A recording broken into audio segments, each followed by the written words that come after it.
Earth's oceans cover roughly 70% of the planet's surface, but they remain one of our least explored frontiers.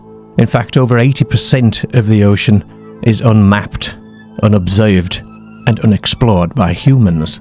We know more about the surfaces of the Moon and Mars than our own sea floor, and this vast, dark realm offers countless hiding places, and perhaps secrets. It's no wonder that many have begun to ask whether the oceans might harbour clues to the unidentified anomalous phenomena mystery.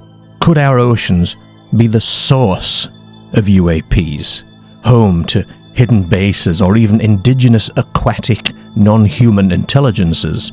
Or are they a gateway, a convenient medium for otherworldly visitors to enter and exit our world unseen? These questions matter not only for satisfying curiosity, but for science and also global security. A UAP capable of moving between air and sea without a trace poses an urgent concern. It's one that's exacerbated by our relative ignorance about the global ocean. In other words, the deep sea might be the Achilles heel in our understanding of and defences against whatever is out there.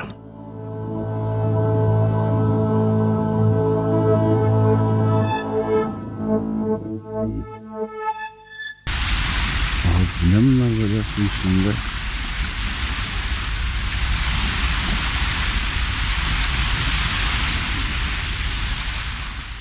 UAP incidents with an oceanic element have drawn increasing attention from scientists, military officials and legislators. In 2022, the US Department of Defense even broadened the official definition of UFO from unidentified aerial phenomena to unidentified anomalous phenomena, explicitly expanding the scope to include submerged and transmedium objects.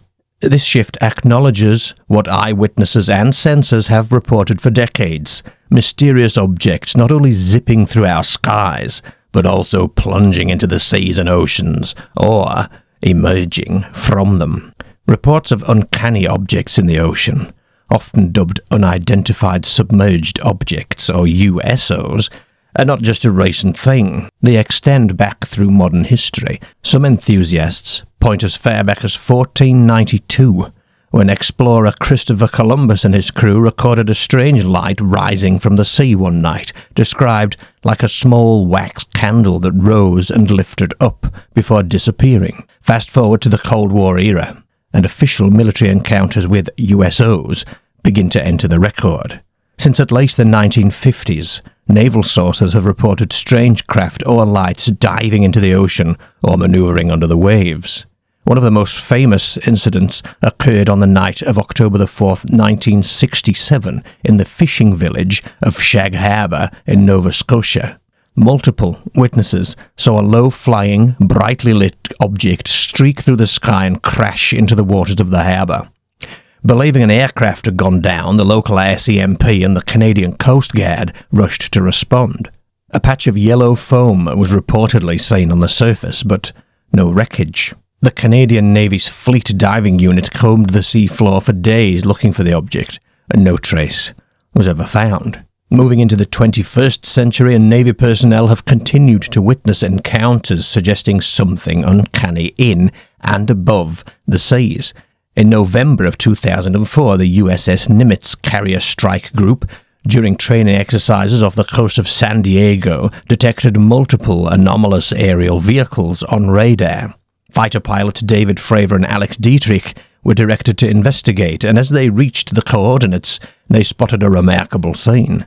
A patch of water below, churning, white, the size of a Boeing 737, as if something massive was just beneath the surface, and a smooth, Tic Tac shaped flying object hovering just above that disturbance. It was a clear, calm day, no whitecaps, no known craft in the area, but the ocean roiled. Fravor descended for a closer look at the 40-foot Tic Tac shaped UAP, which had no wings or visible means of propulsion. And in an instant, the object zoomed away, as if reacting to the jet, demonstrating acceleration and handling that stunned the pilots.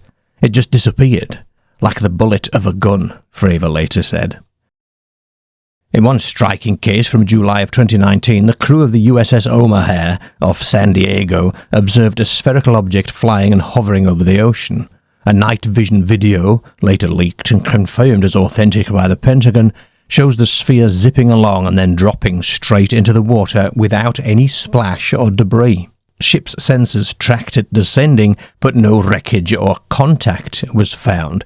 Earlier that same decade, in April 2013, a U.S. Customs and Border Protection aircraft captured a thermal video of a UAP over the water in Aguadilla, Puerto Rico. The small, round object flew from the ocean, over land and back to the sea, appearing to dive into the Atlantic without slowing. Historical cases abound. In the 90s, a Navy CH-53 Sea Stallion helicopter crew near Puerto Rico reported something massive under the water, interfering with their operations. As a helicopter moved 50 feet above the ocean to recover a target drone, the pilot saw a large dark mass rise from the depths and grab the 20-foot dummy torpedo, pulling it downwards. Startled, the crew hauled the diver and equipment out quickly, and the mysterious mass sank out of sight. In 92, multiple witnesses off the Southern California coast claimed to see over 200 disc-shaped objects emerge silently from the Santa Monica Bay, fly briefly, and then shoot off into the sky. And at the U.S. Navy's Guantanamo Bay base in Cuba, a chief petty officer recalled seeing 3 large bright lights underwater in the late 90s, each 10 or 20 feet across, and moving in formation, according to his written report, which was later recounted on the History Channel. My ocean as a source hypothesis suggests that UAP sightings are explained, at least partly, by advanced craft or beings that reside here on Earth, specifically in the ocean. In this view, the oceans serve as a home base or a hiding place for UAP rather than a transit medium. This theory encompasses ideas ranging from secret undersea extraterrestrial bases to perhaps ancient aquatic civilizations or some sort of breakaway society that predates human technology, as we know it, to simply a strategic use of the ocean by visiting aliens who prefer to stay hidden. There are several key arguments that I think support and challenge this provocative idea. If an intelligent entity wanted to observe or visit human civilization covertly, hiding underwater offers immense advantages. The depths are vast, opaque, and largely beyond our surveillance. Even today, humans have explored very little of the ocean's depths, and only around 25% of the seafloor is mapped to modern resolution. It is trivially easy for something to avoid human detection underwater compared to hiding on land or in the air. No radar or satellite could penetrate the deeper oceans. Sonar can. Now global sonar coverage is far from complete. The US Navy's own oceanographers acknowledge that our maritime domain awareness is full of unknown unknowns, as it were, given the vastness of the seas and the limits of monitoring. From a tactical perspective, the ocean is a natural refuge. Militaries have long used the sea to hide. Nuclear submarines, for example, lurk silently in the depths for months at a time. A technology capable of easy transmedium travel could leverage this ocean as a place to loiter undetected, far from prying eyes, and then ascend into the air when needed. For example, to observe events or to scan military installations or something before returning underwater. Notably, a lot of UAP sightings cluster around open ocean areas or coastal training ranges. Navy fighter pilot Ryan Graves reported that his squadron encountered unidentified objects almost daily during exercises over the Atlantic, and always over the ocean, not over the land. And this consistent oceanic locale for encounters hints that the objects might choose those environments to avoid densely populated areas. Water can conceal not just the objects themselves, but also any telltale signatures. A craft operating underwater would be shielded from visible observation and from electromagnetic sensors. Heat or radiation emitted underwater would be absorbed or diffused. Sound propagates, but an advanced vehicle might be stealthy or use frequencies outside our detection range. Maybe the whale songs we hear recorded are not all whale songs. An oceanic hiding spot dramatically lowers the chances of humans stumbling upon a UAP by accident. Could there actually be alien bases or habitats on the ocean floor? It's a staple of science fiction, isn't it? But some serious people have entertained the notion. The idea is not entirely as wild as it sounds. Humans ourselves have put habitats on the sea floor, like the Sea Lab experiments, and built secret undersea military installations. We have submerged submarine listening posts and things like that, don't we? A technologically superior group could establish facilities in deep oceans where pressures are immense and conditions are extreme, and places that we rarely go. Any structure down in the depths, say in the ocean trench or under a continental shelf even, would be virtually impossible to detect remotely unless we were actively looking with submersibles or high-resolution sonar in that exact spot. Interestingly, a number of UAP hotspots happen to be near deep water areas. Some UAP researchers hypothesize that Earth might be home to more than one intelligent species, and that perhaps an advanced civilization predated us, or evolved in parallel, and chose the ocean depths as its domain, leaving us land and air. Even if we assume actual extraterrestrials are visiting, the undersea base hypothesis could still hold up. Extraterrestrial visitors might find it convenient to construct a clandestine outpost in the ocean for prolonged operations on Earth. Think of it as establishing a colony, maybe, or even something like a refueling station, let's say, in a remote region where the natives, that's us, rarely venture. The ocean floor provides solid ground, abundant raw materials, and constant cover.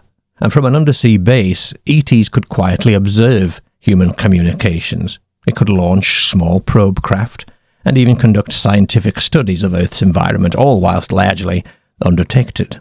As long as their technology can handle the pressure and environment, it would be an ideal stealth hiding place, wouldn't it? Notably, legislation in the US now calls UAP an all-domain issue, and the Pentagon's UAP office, ARROW, is explicitly tasked with investigating unidentified phenomena in sea or space. Unique resources and conditions are provided by marine environments. Water is the cradle of life, but for an advanced tech, it could be a treasure trove of materials and energy. Consider that water, that's H2O, contains hydrogen, which is the H, isn't it? Which could be valuable for fusion reactors. If a craft uses such power, that is. A UAP that can easily scoop seawater might have a virtually limitless supply of hydrogen fuel or coolant.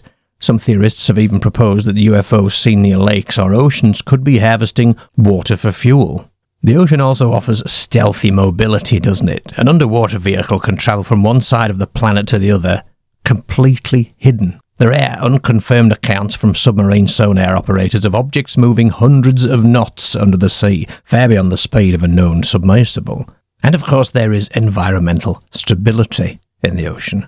Conditions of the abyssal depths have been the same for millions of years, and while life on the surface contends with climate swings and storms and war, the deep ocean is relatively stable.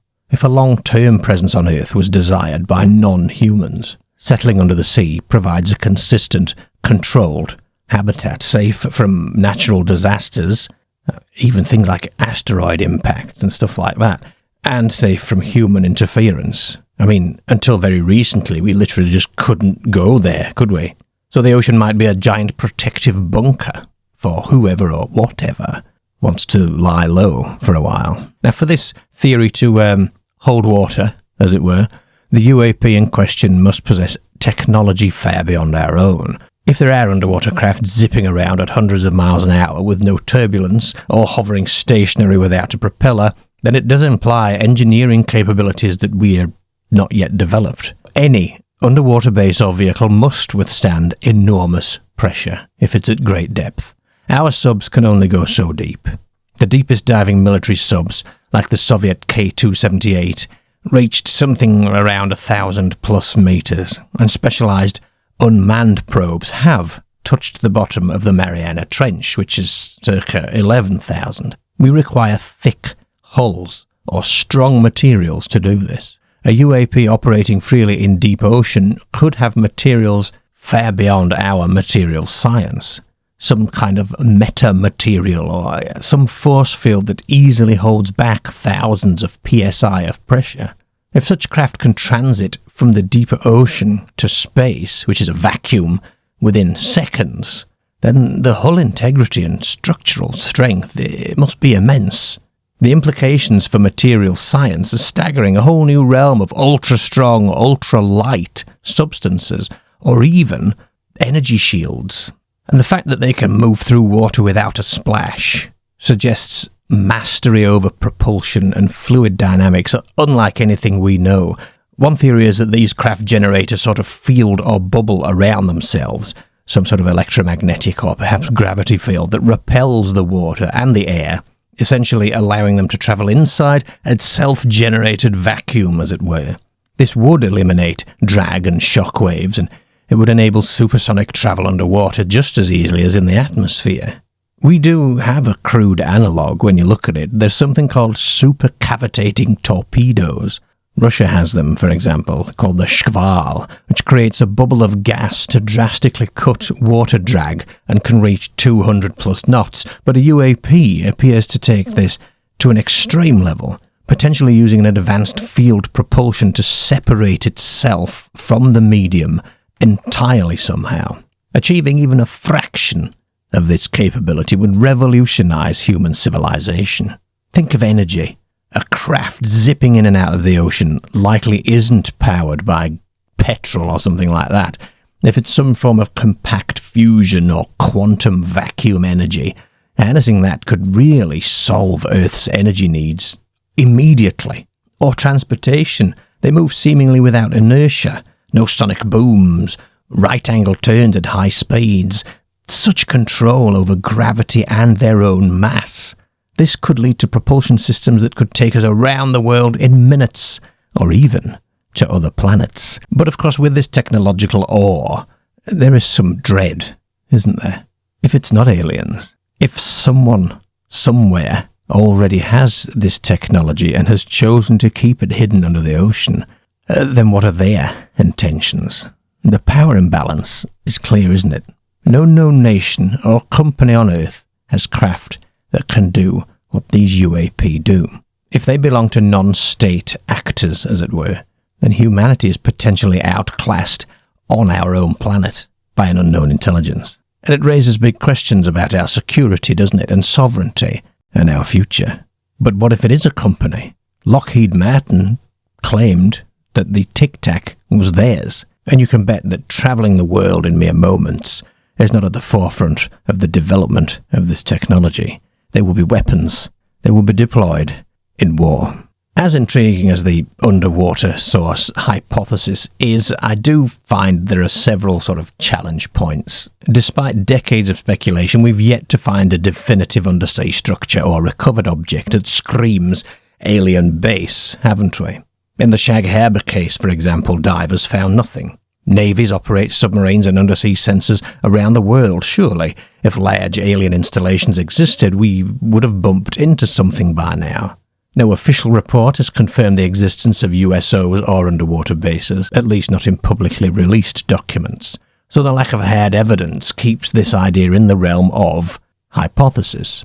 And the ocean's pretty harsh, isn't it? Yes, a sufficiently advanced technology could overcome it, but it is non-trivial even for them. If an extraterrestrial civilization travelled across space to Earth, you've got to wonder why they would choose to submerge themselves in corrosive salt water under high pressure when orbit or the fair side of the moon or something like that would be safer and easier staging areas. Operating underwater comes with many challenges.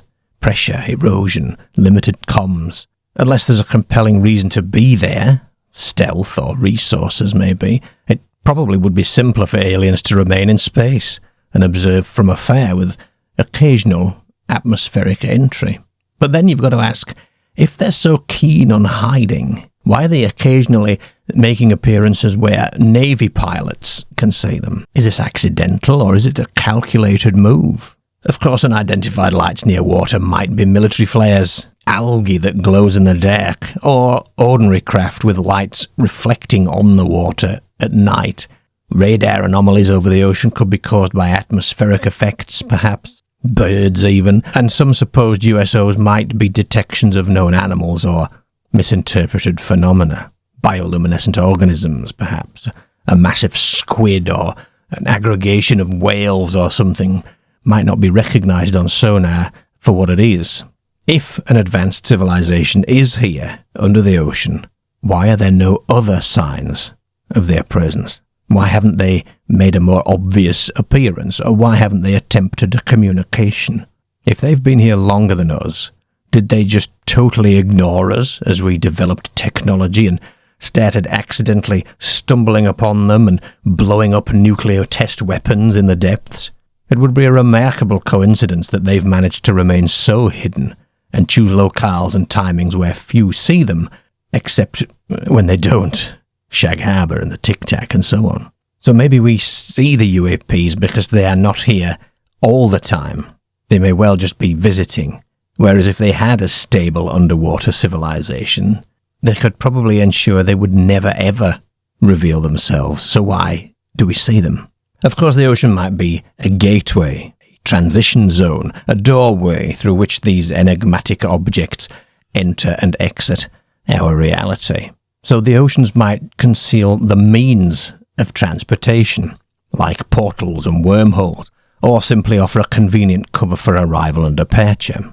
One reason you might lean towards this theory is the UAP often appear and disappear suddenly.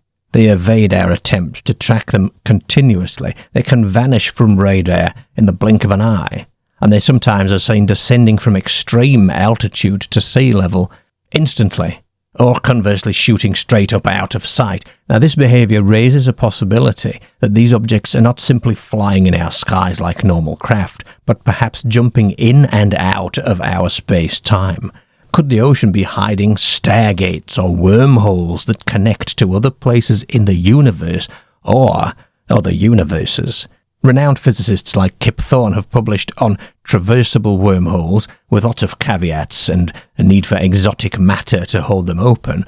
But of course that's a far cry from actually having one, isn't it? If an extraterrestrial group has mastered this, then they are millennia ahead of us. But if we grant that premise for a moment, the ocean as a location for a portal has some logic. Some ufologists have theorized that UAP might originate from a parallel reality or higher dimension space that overlaps with ours, and that perhaps these entities can phase in and out. So, if so, there might be geophysical locations that facilitate that phasing. Think about sort of soft spots between dimensions, as it were. Certain deep areas of the ocean or electromagnetic vortex regions have been suggested as candidates. The Bermuda Triangle is the most famous one, isn't it? A region of the Atlantic where ships and planes allegedly vanish mysteriously, leading to lore about a possible portal or anomalous zone. You might suggest that the UAPs use these zones to zip in and out of our world, which is why they are here one moment and just gone the next. It is speculative, of course, but it taps into a long-standing human notion that certain places on Earth are gateways to other realms, be it fairy circles, haunted graveyards, or, yes, deep wells with waters where strange things happen. The oceans, covering so much area, could hide a massive amount of doorways, if such things exist. An ancient idea is that there are secret underwater passages to inner worlds, or inner dimensions. Some mythologies have water as a boundary between the world of the living and the world of spirits or gods. Modern conjectures replace spirits with aliens, or interdimensionals, but a similar idea of hidden realms persists. Human cultures have a rich tapestry of myths about the ocean as a realm of the unknown, often populated by powerful entities. It is tempting to draw parallels between these ancient tales and today's UAP gateway speculation. Could it be that our ancestors, lacking a modern vocabulary, were describing encounters with similar phenomena in the idioms of gods and monsters? Consider the Babylonian legend of Oannes, a bizarre half-fish, half-man being said to have emerged from the Persian Gulf to teach mankind arts and sciences. Some ancient astronaut theorists, and even Carl Sagan, somewhat playfully in the 1960s, mused that Oannes might represent an extraterrestrial visitor who found it convenient to start from the sea, appearing to ancient people as an amphibious figure. Loads of cultures have sea gods or aquatic humanoids in their lore, the Nomo of the Dogon people or Enki in Sumerian myth. They come from the water to interact with humans. These could, of course, be completely fictional. They could be expressions of our psyche, but it's interesting that across the world, water is seen as a source of otherworldly beings, not just aquatic beings. In Norse legend, there's Aegir's Hall under the ocean where powerful beings gather. Irish folklore speaks of the Tír Hun, the land under the waves, an otherworld domain beneath the ocean. You could say that humanity has always imagined that the oceans hide more than fish. And I know myth and folklore are not evidence, but they do provide a cultural precedent for viewing the ocean as a liminal space. And you know that my theory is about liminal spaces. All these encounters with high strangeness seem to happen in liminal spaces or liminal phases of a person's life. This gateway theory pretty much literalizes this poetic notion, doesn't it? It's also worth noting that historically, sailors and explorers have reported strange lights at sea for centuries, from unearthly lights to phantom islands even. During his voyages in the 16th century, St. Elmo's fire, which was a plasma discharge on ship masts, was seen as a supernatural sign. So you could speculate that if UAP events occurred in pre-technological eras, they too might be folded into myths or divine encounter stories. Even in the modern era, some reports do have a pretty folkloric tinge, as it were. The USO sightings at Guantanamo Bay mentioned earlier, glowing lights moving underwater, recall old legends of ghostly ships beneath the waves. In the 90s, Puerto Rico incidents, locals around Laguna Cartagena and other waters spoke of flying saucers seen entering lakes, giving rise to folk stories of underwater beings. These might be our era's myth-making in action, as it were, but occasionally they are backed by multiple witnesses, radar data, sensor data. Of course, if UAP are just popping in and out via gateways under the ocean, then why do we see them travelling at all in our atmosphere or our water? The Tic Tac engaged in a bit of a cat-and-mouse aerial dance for a few minutes with Navy jets. If it had a portal handy, it could have just vanished instantly, which it eventually did, actually, to end the encounter, I suppose. But the fact that it played around suggests it was actually present in our space-time continuum during that period. It wasn't halfway out of the door, as it were. So maybe it wasn't ready to leave, or maybe the portal can't be conjured up in milliseconds. Maybe it takes time to open. And of course, not all UAPs have a connection to water, do they? Many are seen deep inland or in space. Even astronauts have reported odd things, and Air Force pilots over the land, so water might not be essential to this, unless you argue multiple mechanisms are at play. Some are one thing, some are another.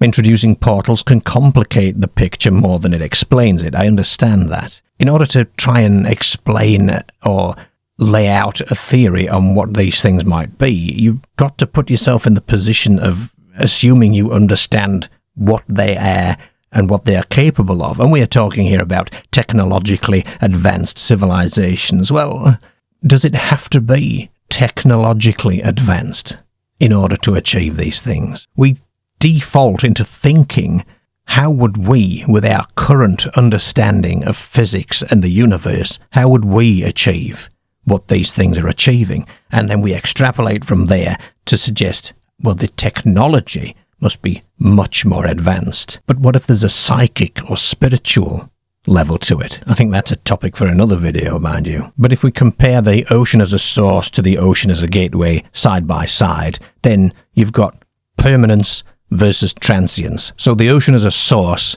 implies permanent, long-term presence in the Earth's oceans, doesn't it? Where the transience element is supported by the ocean as a gateway. They just pass through the ocean, they don't live in it. The lack of physical evidence of craft on the ocean floor could be explained by the ocean being a gateway that supports that notion, whereas the ocean as a source, you'd expect to have found a base or craft on the ocean floor or something. And I know it's a vast, immense expanse to explore, and I by no means support the argument that we would have found it by now, because look at Bigfoot in the USA, for goodness sake. So many people say, oh, there are so many people out there with cameras, we would have found it by now. Well, I disagree.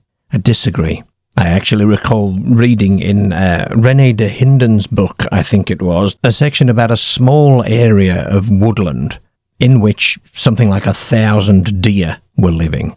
And despite something like 20 people being in this area actively hunting for the deer, they didn't see them once in this relatively small area of woodland.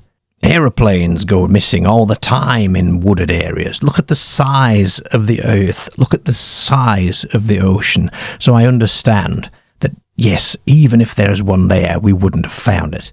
But what I'm saying is that the theoretical argument of it's a place of transience, the ocean, that's supported by the fact that nothing has been found, if you get what I mean. If an underwater intelligence exists, then establishing contact would be immense. But how would you even begin? They've clearly kept to themselves, perhaps for good reason. Would we send submersibles to sort of knock on the door in the trench? How do you communicate? Do you send a sonar ping that says hello? It's like realizing there's a neighbor living quietly in your cellar that you never knew about. It raises ethical questions, doesn't it? Did they consider the oceans theirs, and are we therefore intruders? How do they view our deep-sea mining or our naval war games? Could attempts at contact be seen as aggression? If the ocean's a gateway, and the UAP are travellers, then, well, we're back to the classic search for extraterrestrial intelligence, aren't we?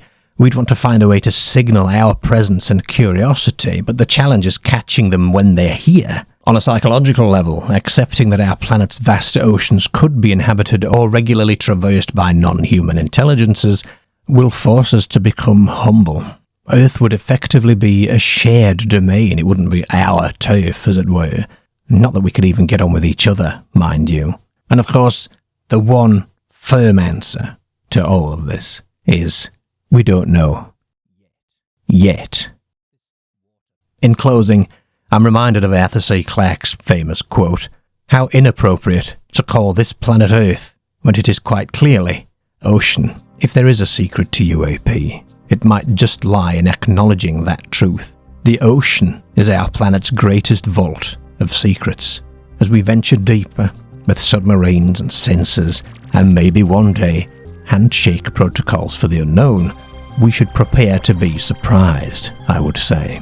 The answer to the UAP riddle could be waiting for us in the cold, dark waters, whether it's the silver gleam of an alien craft resting on the seabed, or the shimmering doorway of a Stargate-like phenomenon, or something even stranger that we cannot yet imagine. But until we truly plumb the depths, the jury's out. Are the oceans a source or a gateway for UAP? There could be both, or neither. But one thing is certain, the truth is down there, and like generations of sailors and explorers before us, we are drawn to seek it, compelled by the same mix of curiosity and awe that has always driven humanity into the unknown.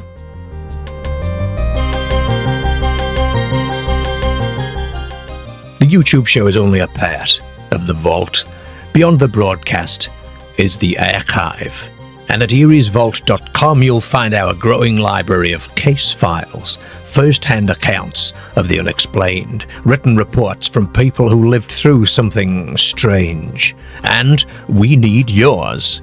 If you've carried a story for years, if you've never had the chance to put it into words, and this is where it belongs. Your report will stand alongside others, building a record that may one day help us see patterns that we cannot see alone. And it's easy. Go to eeriesvault.com, open the Case Files page, and hit the Submit a Case button. Fill in the details and send it on its way. Because strange events pass quickly into silence unless someone records them. Don't let your story vanish. Put it in the vault From the depths of the vault, this is Eerie's Vault Live. Every Friday at 9 p.m. GMT, the lines are open. UFOs, aliens, ghosts, strange creatures, time slips, encounters you cannot explain. If you've seen something unusual, if something has haunted you, followed you, or simply left you wondering, then this is your place to tell it. Call in and share your story. You can watch the show live on YouTube or stream it directly at eeriesvault.com, and if you're too shy to call, then you can email ahead of the show at eeriesvault@gmail.com, and I will read your story out for you on air. That's Eerie's Vault Live, Friday nights, 9 p.m. GMT. Be part of it. For those of you who want to go deeper, there is the Eerie's Vault Patreon. Here you'll find the evidence. Original newspaper clippings, forgotten publications, rare documents. You'll see the raw material behind the stories, and you'll gain access to exclusive videos, some filmed on location at the very places we discuss, and you'll be able to watch private follow-up videos to the cases already covered on the main channel. It's not just about watching here, it's about joining the search, and by supporting the Vault, you help to keep the archive alive, help uncover more material, and help to bring these stories into the light. And if you've ever wondered what all these marks are on this map here, well, patrons get access to this interactive encounters map to peruse at their leisure. It gets updated regularly and will grow to be one of the most comprehensive encounters maps in the world. If you've ever wanted to be closer to the investigation, if you've ever wanted to see what lies behind the curtain, then Patreon is where it begins. And with numerous membership options, what are you waiting for? Head over to the Vault.